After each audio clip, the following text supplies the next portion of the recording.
అందరికీ నమస్కారం. Welcome to RJ vision channel. Cricket అంటే విరాట్, రోహిత్ శర్మ, రాహుల్, ఇషాన్ కిషన్, ఇప్పుడు వైభవ్ సూర్యవంశీ. మనకు మెన్స్ క్రికెట్ మాత్రమే గుర్తుకు వస్తుంది. కానీ ఇప్పుడు మన ఉమెన్ క్రికెట్ టీం ప్రదర్శన వాటన్నిటిని మార్చేసింది. జులన్ గోస్వామి, మిథాలీ రాజ్, హర్మన్ ప్రీత్, దీప్తి శర్మ, షపాలి వర్మ, స్మృతి మందాన, రిచా ఘోష్, ఇలా ఎందరో మన దేశ గౌరవాన్ని ప్రపంచవ్యాప్తి చేయడంలో ముందున్నారు. అయితే వీరందరిలో మన తెలుగు తేజం కడప బిడ్డ శ్రీచరణి ఇప్పుడు వరల్డ్ నెంబర్ 1 బౌలర్గా ముందుకు సాగుతుంది. ఇది మన తెలుగు వారందరికీ, ఆంధ్ర తెలంగాణ అని కాకుండా అందరూ గర్వించదగ్గ విషయం.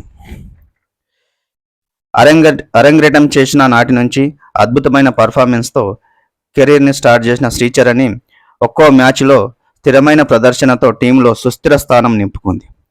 ఈరోజు ఈ 21 ఏళ్ల లెఫ్ట్ ఆర్మ్ స్పిన్నర్ T20లో అరంగేటం చేసిన ఏడాదిలోనే నెంబర్ 1 బౌలర్గా అవతరించింది. ఐసీసీ తాజా T20 బౌలర్ ర్యాంకింగ్స్లో ఒక స్థానాన్ని మెరుగుపరుచుకొని 753 పాయింట్లతో నెంబర్ 1 ర్యాంకును సాధించింది. ఇంగ్లాండ్ అమ్మాయిలు చార్లీ డీన్, లిండ్సీ స్మిత్ వరుసగా 2-3 స్థానాల్లో ఉన్నారు. గత సంవత్సరం జూన్లో తొలి T20 ఆడిన శ్రీచరణి 23 మ్యాచ్ల్లో 38 వికెట్లు తీసి కీలక బౌలర్గా మారింది. 2 సార్లు 4 వికెట్లు తీసిన ఘనతను సాధించింది.